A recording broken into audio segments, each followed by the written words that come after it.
नमस्कार दोस्तों। भाई लोग, बहुत ही प्यारा, बहुत ही ज़बरदस्त बवाली सॉन्ग आप सभी के बीच पावर स्टार जी का आ गया है दोस्तों। बहुत ही गजब है, जो कि लियाव जाके सौतीन गाना का बोल है दोस्तों। और इसमें इतनी अच्छी रिएक्शन दी है पावर स्टार जी, इस टाइम लगातार कंटिन्यू मेहनत कर रहे हैं दोस्तों। आप लोग फटाफट जाइए, भोजपुरी के नंबर 1 चैनल पे लॉन्च हो गया है। आप लोग फटाफट जाइए और प्यार आशीर्वाद दुलार पावर स्टार जी को दीजिए दोस्तों। आप सभी को बता दो कि मेन फीड पे हैं सालू सिंह जी, जो कि भोजपुरी की बहुत ही ज़बरदस्त अदाकारी है।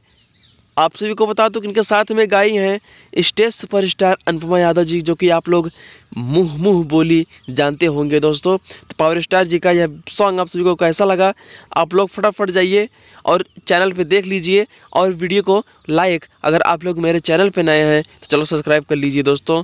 आप सभी को बता दो कि 4 घंटे में 1 मिलियन से भी ज़्यादा व्यूज गया है दोस्तों, 11.5 लाख व्यूज। तो प्लीज़ आप लोग फटाफट जाइए और इतना प्यार दे दीजिए ताकि यह गाना नंबर 1 पे ट्रेंड करने लगे दोस्तों। लव यू, जय भोजपुरी समाज।